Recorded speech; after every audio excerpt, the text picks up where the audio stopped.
Hey everybody, I'm the Drink Pro. Today we're reviewing a 25-year-old rye from the Willett Distillery.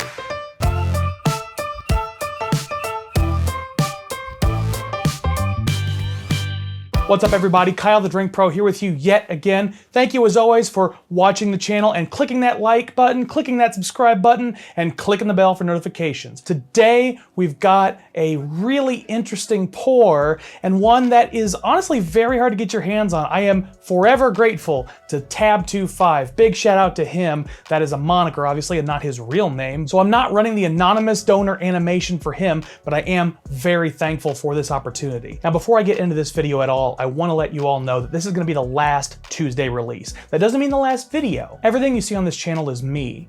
I make all the videos, I do all the editing, I do all the audio, everything.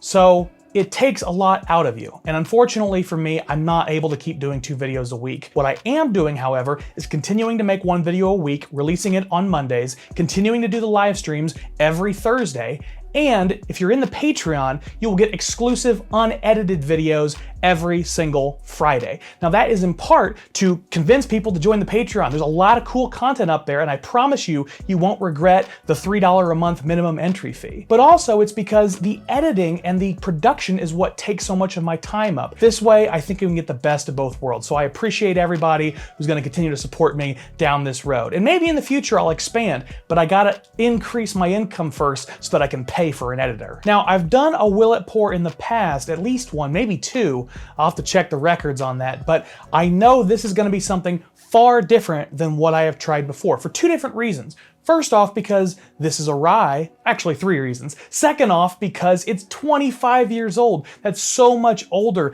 than the, I think, 7-year and the blend of 4-year and 20-year that I've done before. It's even older than the old 20-year that was probably a pretty small portion of that blend.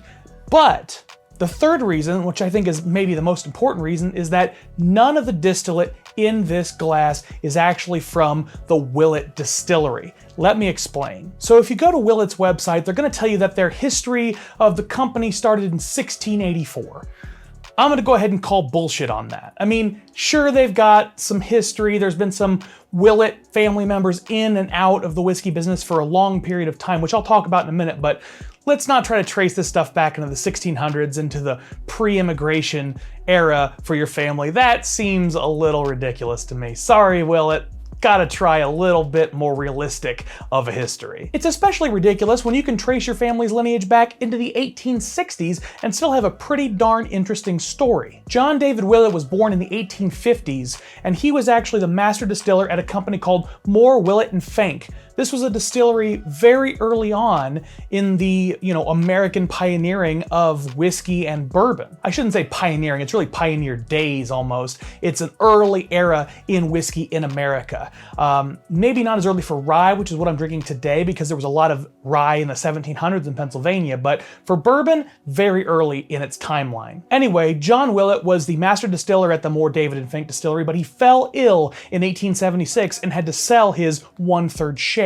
Now that distillery continued on under a different name for several years, but eventually John's son got into the game. A. Lambert Willett and his grandson Thompson Willett both became members of the distillery once again, working their way up through the system until eventually A. Lambert earned himself an ability to buy a 1/3 share back into the company. Now they continued on like this for several years, but eventually I think the Willets sort of wanted to do their own thing and had that opportunity. They bought up some farmland, and in 1936 they were able to open the Willett Distillery. Now Lambert was actually the president of the Willett Distillery for a long time. I believe it was into the 70s before his son Thompson got the chance to run it. Unfortunately for Thompson, this is a really bad time to be in the whiskey business, and accompanying that with some bad investments on the part of Willett, they ended up having to sell the distillery in 1984. Interestingly enough though, Thompson didn't just sell to anybody, he actually sold to his daughter's husband. When he bought the distillery, he renamed it from the Willett Distillery to KBD Limited,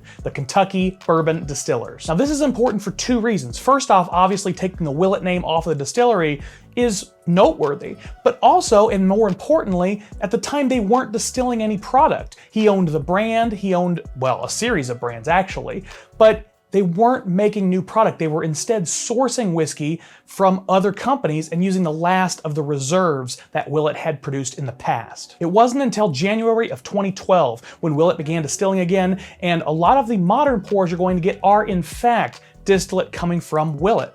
But this is kind of referencing something that I find very frustrating. Willett as a brand, especially the Willett Family Estate brand, which is what this is coming out of, they existed both when they were making distillate on their own as the new modern Willett distillery, and before when it was Kentucky Bourbon Distillers, and when they were sourcing most of their product. So when you're getting a WFE product, you really have to know the date, the timeline of those bottles and those barrels to understand what you're actually getting. Now, a lot of people presume that a significant portion of that older Willett product was actually coming out of Heaven Hill. It's very close to the Willett distillery, and Heaven Hill's sort of known for sourcing some of their products. But sadly, none of that information is disclosed, neither are the mash bills, so we don't really know what's in this sample bottle, but what we do know is it's 25 years old, it's 100 proof, and we actually have a barrel number, 1773. The reason I find that so fun is because just recently in August, a friend of mine was down at the Willett distillery and took this photo.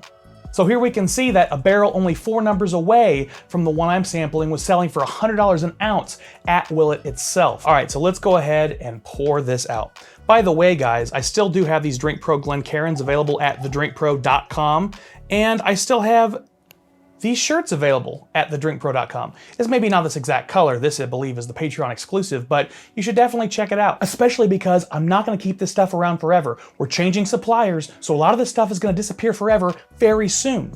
Maybe the end of the month. All right, I've talked this pour to death. Let's get into the nosing and tasting. Actually, before we do that, I should point out how freaking dark this whiskey is. Like, look how dark that is. That's unbelievable. You don't see many whiskeys that color. It's sort of an extraordinary thing to see. I mean, I can't get over it. I keep putting it up to the light and being blown away by how dark it is. Oh my God, the nose on this thing is also just crazy. The amount of fruit in this thing is just unbelievable though. I get blackberries and blueberries and raspberries just all over the place. I also get cherries and then sort of like those orange candy, like a candied orange. And just lots of big, deep dessert notes on the nose, like figs and apricots, but they're all dried. It's all that kind of like dried candied fruit sweetness. Ryes almost always smell like rye grain to me, but this has just spent so much damn time on wood, I don't get much rye grain. The spiciness almost becomes like a potpourri. It's a little floral, it's a little sharp, it's notably sharper than a fresh flower, but it's just so delicate. Oh, and giving it a little time in the air, I'm starting to get a beautiful, like, very subtle peanut brittle note. Because it's so old, I think, I'm starting to get some nice dusty notes like leather-bound books. Oh, maybe even like dried tobacco. One thing I want to mention that's kind of important for people who hear the tobacco note and might kind of scoff or not like it, don't think about cigarette smoke. That is not the smell of tobacco. Matter of fact, I'm not even sure I would think of a cigar out of a humidor as the smell of tobacco. The smell of tobacco is the raw leaves themselves. And if you haven't had a chance to be in a drying room, I think your best bet is to try to get as close to the source as possible. Go to a place where they're hand rolling cigars. I know some of those exist still in the United States. That's the kind of smell I'm talking about here. I get chocolate with just a hint of cinnamon, fresh vanilla bean, a little bit of caramel as well. I mean, you can just pull every note imaginable out of this. I can't emphasize enough how complex this nose is. I get a very, very slight, toasted oak or maybe a wet oak, but the oak is very background. Same thing with the nuttiness. Those are notes in there, but they're very, very subtle in background. The predominant notes still remain in that sort of earthy, leather, maybe tobacco. They live in that area, and then simultaneously they live in this sort of candied fruit sweet, vanilla bean sweet, and within like this sprinkling of potpourri and floral notes on top. It's just an exquisite nose. So I just spent a minute straight just shoving my nose in this glass and smelling it as much as I can, and I figured it out. It smells like an apple pie, freshly baked, with a cider next to it, apple cider, and then you're outside on a fall day with the leaves and that sort of wonderful, coming coolness smell. It paints such a picture in my mind. I am so excited to taste this, guys. Cheers. Now, compared to the smell, the mouth is particularly oaky. It is only 50% alcohol, so it's not terribly high proof. You're not gonna get a ton of alcohol burn, but wow, that oak is very prominent. You can taste it's got every one of those 25 years. Particularly on the finish. The finish is dry, it's very oak forward. It still has that sweetness, but man, it really packs a punch of age in it. And when you go back for that second taste, some of the herbal notes really start to show up. You get a little bit more like a light pepper spice mid-palate into the finish. There's a definite kind of like nice fresh herb. I wish I was better with my herbs. I might have to do a video on herbs because I'm not super familiar with a lot of the different kinds of herbs and tasting them and smelling them. That would be a great video. Remember to do that, editor Kyle. Oh, and then after tasting it and going back to the nose, that caramel becomes a lot more prominent. It really screams sweet caramel on the nose after tasting.